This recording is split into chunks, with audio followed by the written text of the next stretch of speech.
नमस्ते बच्चों। आज मैं आप लोगों को क्लास 6 बसंत भाग 1 का पाठ बचपन इसका मैं क्वेश्चन आंसर पढ़ाने जा रही हूं और इससे पहले मैं इसका फुल एक्सप्लेनेशन भी बनाई हूं और क्लास 6 बसंत और बाल राम कथा भी बनाई हूँ। तो उसको देखने के लिए आप ऊपर दिए गए आई बटन पर क्लिक करके देख सकते हैं या नीचे दिए गए डिस्क्रिप्शन बॉक्स में देख सकते हैं या प्लेलिस्ट में जाकर देख सकते हैं। और बच्चों, आप मुझे इंस्टाग्राम, फेसबुक और ट्विटर पर भी फॉलो कर सकते हैं। तो पाठ शुरू करते हैं। इसमें क्या है बच्चों, MCQ भी आपको पूछे जाएंगे। तो MCQ के लिए अगर आप चाहें तो डायरेक्ट यहाँ पर MCQ पढ़ सकते हैं। इसके नीचे उत्तर दिया गया है, जैसे कि आप देख सकते हैं 1 का ख है, 2 का ख है। तो इस तरह से आप देख सकते हैं। और नहीं तो इसमें अगर मैं पैराग्राफ आपको समझा दूंगी तो आपको बहुत ही आसान हो जाएगा याद करना। अगर आपके पास समय है तो आप पैराग्राफ पढ़ के याद करें, नहीं तो आप डायरेक्ट MCQ पर चले जाएं। तो इसमें दिया गया है पैराग्राफ में कि हाँ, मैं इन दिनों कुछ बड़ा सयानी उम्र में सयाना महसूस करने लगी हूँ, शायद इसलिए कि पिछली शताब्दी में पैदा हुई थी। मेरे पहनने ओढ़ने में भी काफ़ी बदलाव आए हैं। पहले मैं रंग बिरंगे कपड़े पहनती रही हूँ, नीला, जामुनी, ग्रे, काला, चॉकलेटी। अब मन कुछ ऐसा करता है कि सफ़ेद पहनो, गहरे नहीं, हल्के रंग। मैंने पिछले दशकों में तरह तरह की पोशाकें पहनी है। पहले फ्रॉक, फिर निकरवाकर, स्कर्ट, लहंगे, गरारे और अब चूड़ीदार और घेरदार कुर्ते। तो इसमें देखिए प्रश्न है कि लेखिका क्या महसूस करने लगी है, इसका क्या कारण है। तो उत्तर है कि लेखिका अब अपने आप को उम्र में सयाना महसूस करने लगी है। उनका जन्म पिछली शताब्दी में हुआ था। स्पष्ट है कि वह आयु में काफ़ी बड़ी है, इस कारण उन्हें अपने आप को सयाना महसूस करना स्वाभाविक है। ख का प्रश्न है, लेखिका के पहनने ओढ़ने में क्या बदलाव आया है। उत्तर है, लेखिका के पहनने और ओढ़ने में बहुत परिवर्तन आया है। पहले वे रंग बिरंगे कपड़े पहनती थी। उन्हें नीला, जामुनी, ग्रे और काला रंग अच्छा लगता था। अब उन्हें सफ़ेद और हल्के रंग पसंद हैं। पहले ये फ्रॉक, निकरवाकर, स्कर्ट, लहंगे आदि पहना करती थी और अब चूड़ीदार और घेरदार कुर्ते पहनने लगी हैं। गौ का प्रश्न है, पिछले दशकों में लेखिका ने किस प्रकार की पोशाकें पहनी। उत्तर है, लेखिका ने पिछले दशक में अनेक प्रकार की पोशाकें पहनी थी। पहले वह फ्रॉक पहनती थी, फिर उन्होंने निकरवाकर, स्कर्ट और गरारे पहनने शुरू कर दिए थे। अब दूसरा पैराग्राफ देखिए, हर शनिचर को मतलब शनिवार को हमें ऑलिव ऑयल या कैस्टर ऑयल पीना पड़ता था। यह एक मुश्किल काम था। शनिचर को सुबह से ही नाक में इसकी गंध आने लगती थी। छोटे शीशे के गिलास जिस पर ठीक खुराक के लिए निशान पड़े होते थे, उन्हें देखते ही मितली मतलब उल्टी होने लगती थी। मुझे आज भी लगता है कि अगर हम ना पीते वह शनिवारी दवा तो कुछ ज़्यादा बिगड़ने वाली नहीं थी। अब देखिए इसमें MCQ प्रश्न उत्तर, जिसको आप ऑब्जेक्टिव प्रश्न उत्तर कहते हैं, यह दिया गया है। पहला प्रश्न है, हर शनिवार को लेखिका को क्या पीने के लिए मिलता था। क, सरसों का तेल, ख, ऑलिव ऑयल या कैस्टर ऑयल, ग का दही की गाढ़ी लस्सी, घ नारियल का तेल। तो बच्चों, अभी आप पढ़े हैं कि उनको क्या मिलता था शनिवार को पीने के लिए, ऑलिव ऑयल या कैस्टर ऑयल। तो इसका उत्तर ख होगा। दूसरा है, शनिचर की सुबह से ही नाक में किसकी गंध आने लगती थी। क, सुगंधित पकवानों की, ख, ऑलिव ऑयल और कैस्टर ऑयल की, ग, रसीले फलों की, घ, सुंदर फूलों की। तो शनिचर की सुबह से ही नाक में किसकी गंध आने लगती थी। उत्तर है ख, ऑलिव ऑयल या कैस्टर ऑयल की। तीसरा प्रश्न है, निशान लगे छोटे गिलास किस लिए प्रयोग में किए जाते थे। जूस पीने के लिए ऑलिव ऑयल या कैस्टर ऑयल की निश्चित खुराक पीने के लिए, गौ सजावट के लिए, घ दूध का नपी तुली मात्रा में सेवन करने के लिए। तो तीसरा का प्रश्न क्या है, देखिए तीसरा का भी प्रश्न है, ख कि निशान लगे गिलास किस लिए प्रयोग किए जाते थे। उत्तर है ख, ऑलिव या कैस्टर ऑयल की निश्चित खुराक पीने के लिए। चौथा प्रश्न है, गिलासों को देखते ही लेखिका को क्या होता था। तो देखे होंगे इसका उत्तर है, उन्हें मितली आने लगती थी। तो 4 का उत्तर ग है, मतलब उन्हें उल्टी जैसा मन महसूस करने लगता था। और 5वां प्रश्न है, लेखिका को आज क्या लगता है। इसका उत्तर है ख, हम उस गंदे ऑयल को पीने का विरोध क्यों न करते थे, अब उनको ऐसा लगता है। तीसरे पैराग्राफ में देखिए, हमें हफ्ते में 1 बार चॉकलेट खरीदने की छूट थी। सबसे ज़्यादा मेरे पास ही चॉकलेट टॉफ़ी या का स्टॉक रहता था। मैं चॉकलेट लेकर खड़े खड़े कभी ना खाती थी, घर लौटकर साइन बोर्ड पर रख देती और रात के खाने के बिस्तर में लेटकर मज़ा से खाती थी। अब देखिए इसमें कुछ प्रश्न बने हैं, जैसे लेखिका को चॉकलेट खरीदने की क्या छूट थी। उत्तर है लेखिका को सप्ताह में एक बार चॉकलेट खरीदने की छूट थी। ख का है लेखिका के पास ही चॉकलेट टॉफ़ी का सबसे ज़्यादा स्टॉक क्यों रहता था। उत्तर, लेखिका हर रोज़ चॉकलेट और टॉफ़ी नहीं खरीद सकती थी, उन्हें सप्ताह में केवल एक ही बार चॉकलेट और टॉफ़ी खरीदने की इजाज़त थी। फिर भी उसके पास चॉकलेट और टॉफ़ियाँ सबसे ज़्यादा रहती थी क्योंकि वह उन्हें लेकर एकदम से नहीं खाती थी। तीसरा है गौ का, लेखिका चॉकलेट और टॉफ़ी कब और कैसे खाती थी। उत्तर है गौ का, लेखिका चॉकलेट और टॉफ़ी लेकर घर आती थी, वह उन्हें साइन बोर्ड जो बगल के एक अलमारी होते हैं उस पर रख देती थी और रात को खाना खाने के बाद बिस्तर पर लेटकर खाती थी। अब चौथे पैराग्राफ में देखिए, चने जोर गरम और अनारदाने का चूर्ण। हाँ, चने जोर गरम की पुड़िया जो तब भी थी अब भी नज़र आती है।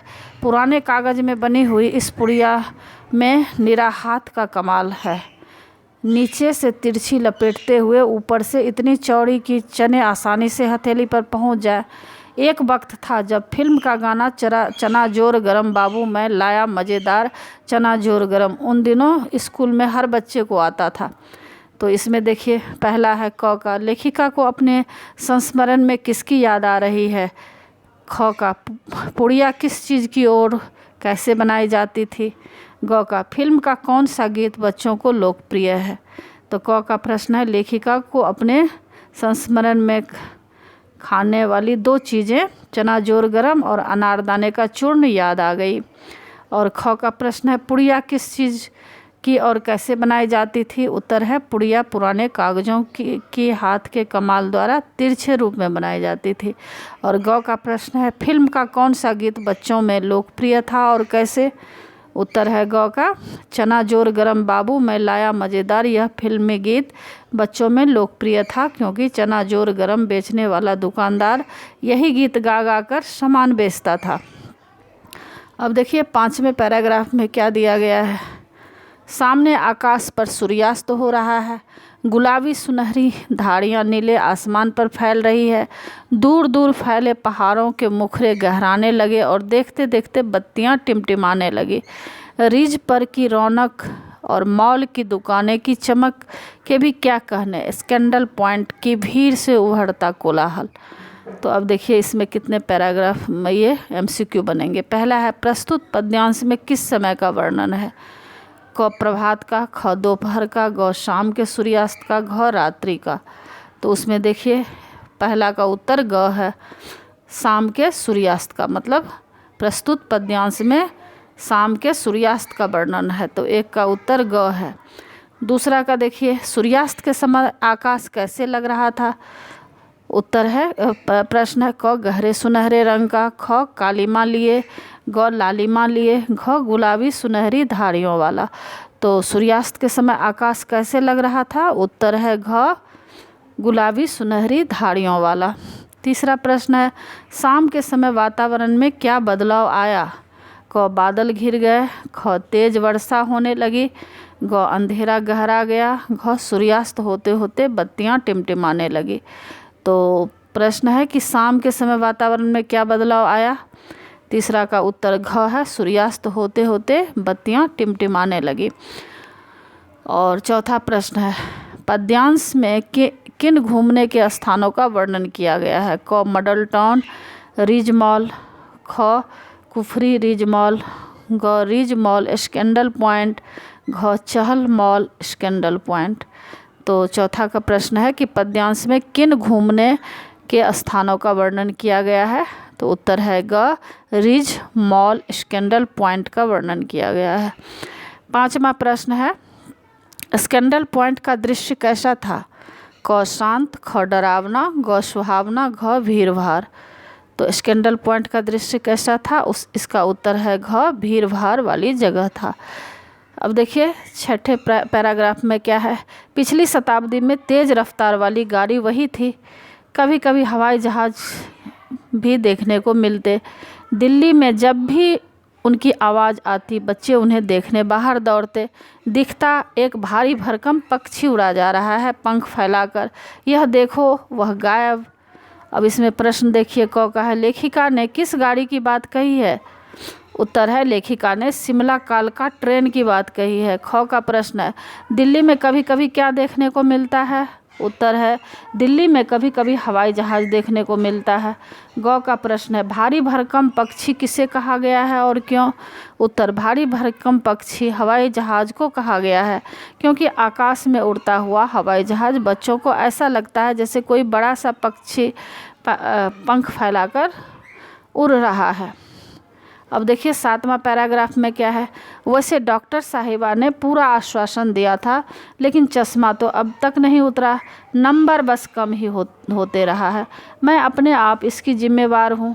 जब आप दिन की रोशनी को छोड़कर रात में टेबल लैंप के सामने काम करेंगे तो इसके अलावा और क्या होगा? हाँ, जब पहली बार मैंने चश्मा लगाया तो मेरे एक चचेरे भाई ने मुझे छेड़ा, देखो देखो कैसी लग रही है। तो इसमें पहला क का देखिए प्रश्न क्या है, डॉक्टर ने क्या आश्वासन दिया था? क्या वह आश्वासन ठीक निकला? उत्तर है क का, डॉक्टर ने आश्वासन दिया था कि लेखिका का चश्मा शीघ्र ही उतर जाएगा। क्या आश्वासन दिया था डॉक्टर ने? कि बहुत ही जल्दी उतर जाएगा। लेकिन क्या हुआ, लेखिका को अभी भी चश्मा लगाना पड़ रहा है। इसमें इतना अंतर जरूर आया है कि उनका नंबर बढ़ने की बजाय कम हुआ है। ग का प्रश्न है, पहली बार चश्मा लगाने में लेखिका को किसने छेड़ा? उसने क्या कहा था? उत्तर ग का, जब लेखिका ने, हाँ, ख का उत्तर यह है कि लेखिका, ख का आप उत्तर देखिए इसमें, लेखिका चश्मा लगाने के लिए अपने आप को जिम्मेदार क्यों मानती है?